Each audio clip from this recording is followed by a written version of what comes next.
En 2025 el precio de la vivienda en España subió un 16%. En Madrid específicamente, los inquilinos destinan algo más del 40% de su renta al alquiler y el Banco de España acaba de confirmar que entre 2021 y 2025 se ha acumulado un déficit de vivienda de 750.000 propiedades. Y esto no es una crisis coyuntural, no es un problema de tipos de interés, es estructural y profundo. Y la realidad es que va a seguir empeorando. Hoy te quiero contar algo que casi nadie está hablando sobre este debate, y es que hay capital privado, estructurado de forma responsable, que puede ser parte de la solución de la vivienda en España, no parte del problema. Y voy a explicarte cómo funciona este modelo, dónde y cómo opera y por qué tiene sentido ahora mismo en España. Además de explicarte por qué mercados como República Dominicana están ofreciendo una alternativa complementaria a la que cada vez más capital español está mirando. Si eres inversor, esto es para ti. Y si eres un curioso de la economía, también. Quédate hasta el final. Antes de hablar de inversión, quiero hablar del problema, porque si no entiendes el problema, no puedes entender la solución. España tiene una crisis de vivienda que lleva empeorando muchos años. En 2025 y 2026 este problema ha llegado a niveles que los datos históricos nunca habían registrado. Los precios de la vivienda en 2025 han aumentado un 16% interanual y el precio medio por una propiedad de 80 metros cuadrados ha pasado de 130.000 euros de 2015 a algo más de 200.000 euros en 2025. Un aumento del 50% en 10 años. Pero los alquileres han aumentado aún más. Desde 2015 el precio de los alquileres ha incrementado un 100%, mientras los salarios crecían, en el mejor de los casos, a un tercio de esta velocidad. El déficit acumulado entre 2021 y 2025 sugiere que tenemos unos 750.000 viviendas de déficit y en 2025 se crearon 240.000 nuevos hogares, mientras que se terminaron 92.000 viviendas de nueva obra. Estos son datos del Banco de España y este diferencial entre hogares y vivienda nueva se acumulan todos los años. La edad media de emancipación en España se sitúa en los 30 años, mientras que en la Unión Europea es alrededor de los 26. 4 años de diferencia que representan 4 años de proyectos vitales retrasados, 4 años de dependencia familiar, 4 años de movilidad laboral limitada. Solo el 15% de la juventud española vive fuera del hogar familiar, y esto es un mínimo histórico, y el 32% de los hogares de alquiler destina algo más del 30% de la renta neta de la vivienda, en ciudades como Sevilla, Málaga, Barcelona o Madrid. Este porcentaje puede superar el 40%. Eso no es un mercado que no funcione, es un mercado que ha fallado a una generación entera. ¿Y por qué está pasando todo esto? Hay 3 razones principales. La primera, y la más importante en mi opinión, se construye muy poco en España. España construye la mitad de lo que necesita.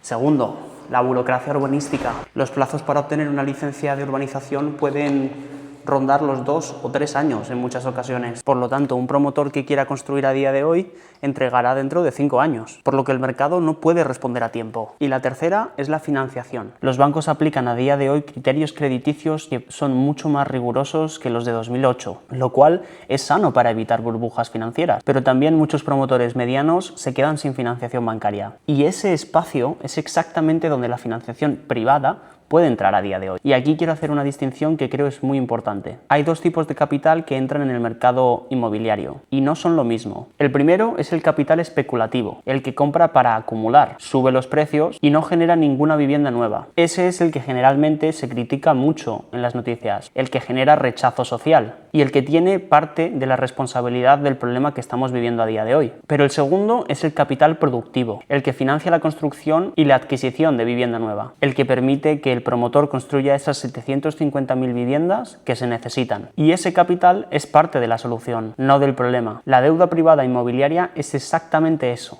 Capital productivo. Y es que España necesita construir algo más de 150.000 a 200.000 viviendas más anualmente, ya que a día de hoy estamos construyendo solamente alrededor de los 100.000. Y estos son datos del Banco de España. Así que, ¿cómo podemos ayudar? Imagínate un promotor, una empresa que quiere construir o adquirir inmuebles para desarrollarlos o reformarlos, el cual necesita financiación. El banco sí que es cierto que le puede dar una parte, pero generalmente no todo. Y además el banco es lento, tiene criterios rígidos y no siempre está dispuesto a financiar proyectos medianos ni pequeños. Y ahí es donde entra el prestamista privado. Le presta capital al promotor, ya sea para la adquisición del suelo, para el desarrollo o para una financiación rápida, a cambio de un tipo de interés pactado y negociado entre las partes, con un plazo definido y con la propiedad como garantía. Los intereses que se pagan a día de hoy por este tipo de deuda están entre el 10% y el 14% anual. ¿Y por qué es tan alto? Porque está pagando por 3 cosas concretas: velocidad, el prestamista privado debe actuar en semanas, no en meses, la flexibilidad, sin criterios tan rígidos como los del banco y con certeza, ya que el promotor sabe que el dinero debe llegar. Y por el otro lado, el inversor que ha puesto el capital tiene el primer rango hipotecario sobre la propiedad,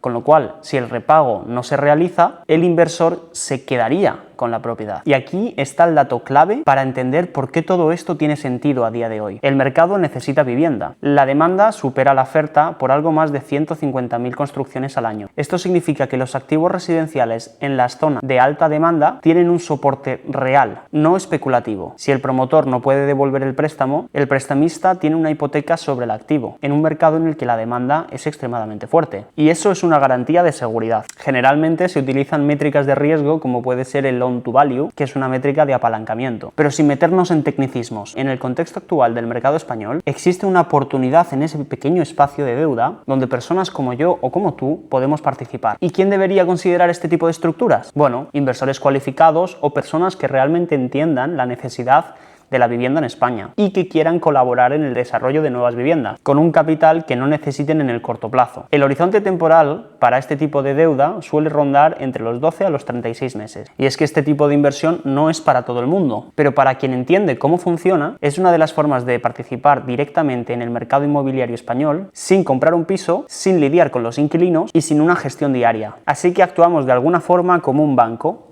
pero con un interés más elevado. Mientras que el promotor construye, la vivienda que falta se genera y todos los participantes están alineados en la misma dirección. Ahora vamos a hablar de hacia dónde está fluyendo el capital, ya que hay que entender cómo se mueve el dinero para poder entender dónde está la oportunidad. Desafortunadamente, el capital español está saliendo de España, y no en pequeñas cantidades. Hay tres razones estructurales por las que esto está pasando. La primera, la presión regulatoria en la vivienda española. La Ley de la Vivienda de 2023 introdujo controles sobre el alquiler en zonas tensionadas, mayores obligaciones para los grandes tenedores y limitaciones para la actualización de las rentas. El objetivo principal: proteger al inquilino. Y ese objetivo es legítimo y comprensible, pero el efecto sobre los propietarios ha sido muy claro: incertidumbre regulatoria. Cuando el marco legal cambia y el inversor no sabe qué restricción puede llegar en los próximos años, muchos inversores simplemente deciden poner su capital en otro lugar. La segunda, la fiscalidad. España tiene un impuesto sobre las sociedades de un 25% y para personas físicas la fiscalidad puede llegar a algo más del 40%. En un entorno de globalización en el que otras jurisdicciones ofrecen marcos legales mucho más competitivos, el diferencial importa mucho para inversores de cierto tamaño. Y la tercera y más importante, la búsqueda de la rentabilidad. El capital sofisticado no busca solamente seguridad, busca crecimiento. Y hay mercados en el mundo que ofrecen perfiles de riesgo y retorno diferentes al español, con una demografía más joven, urbanización acelerada y rendimientos inmobiliarios que el mercado maduro español ya no puede ofrecer. Y uno de esos es República Dominicana. Voy a ser directo, República Dominicana no es el principal destino que la mayoría de los inversores españoles tienen en mente, pero los datos dicen que debería estarlo. Empecemos por los fundamentales. República Dominicana creció a un 5% en 2024 y lleva desde 2012 siendo la economía con más crecimiento de América Latina, con un promedio de un 4,9% anual durante los últimos 50 años. Eso no es un año bueno, es un patrón estructural. Y es que la inversión extranjera directa alcanzó un récord de 4.512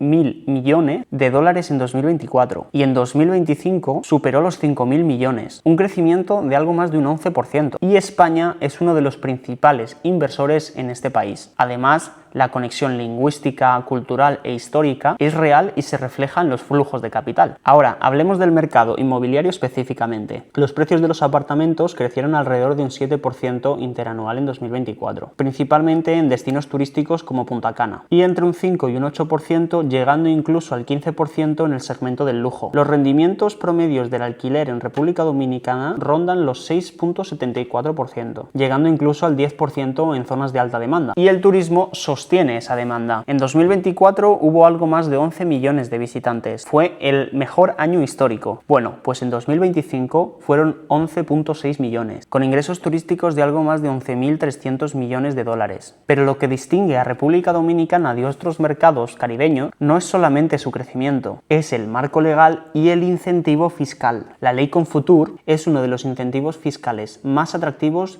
de todo el mundo. Una exención de los impuestos de transferencia en la compra, el equivalente al ITP o al IVA en España, además de una exención sobre el patrimonio inmobiliario durante 15 años, exención sobre los ingresos generados en la propiedad sobre los alquileres durante 15 años. 15 años sin pagar impuestos sobre la propiedad ni sobre las rentas. Y es que eso cambia completamente el cálculo de la rentabilidad neta. Y hay un elemento más que el inversor español patrimonial debe saber. La compra de una propiedad por valor igual o superior a $200.000 en República Dominicana cualifica para un programa de residencia que puede acelerar el proceso hacia la nacionalidad dominicana, que no es lo mismo que la Golden Visa en España o en Portugal, que ya fue eliminada, pero tiene un efecto similar: diversificación patrimonial geográfica, con un activo real en una economía que crece alrededor del 5% anual. El mercado inmobiliario, además, está dolarizado, principalmente para los segmentos de mayor valor, lo que da una estabilidad notable frente a la volatilidad de la moneda local. Ahora, y esto es importante, República Dominicana no es un mercado sin riesgos, ninguno lo es. Los riesgos específicos que hay que contemplar son los riesgos climáticos en las zonas costeras, huracanes e inundaciones, concentración en el turismo como motor económico, porque si cae el turismo, la economía lo siente, y la importancia de estar bien asesorado para poder hacer inversiones correctas, especialmente en la verificación de los títulos de la propiedad. Para los inversores que entiendan esta estructura y la oportunidad, los fundamentales son muy sólidos y es una oportunidad extraordinaria para hacer algo de dinero. Así que aquí te dejo con la conclusión. El capital español está mirando a España porque hay una necesidad estructural en la vivienda, pero también está mirando los países que están fuera, que le dan estabilidad, una fiscalidad mucho más competitiva, y para un inversor sofisticado las fronteras no existen. La diversificación es importante y la rentabilidad es lo que hace que una persona decida poner millones a funcionar o no. Si esto te parece interesante, suscríbete y cuéntame en los comentarios. ¿Crees que el capital privado es parte de la solución para la crisis de la vivienda en España o es más parte del problema? Quiero leer tu opinión. Y algo muy importante, todo lo que he compartido en este vídeo es contenido informativo, no es asesoramiento financiero ni de inversión. Los mercados inmobiliarios conllevan riesgo, por lo que es importante que hables siempre con un profesional sobre la inversión.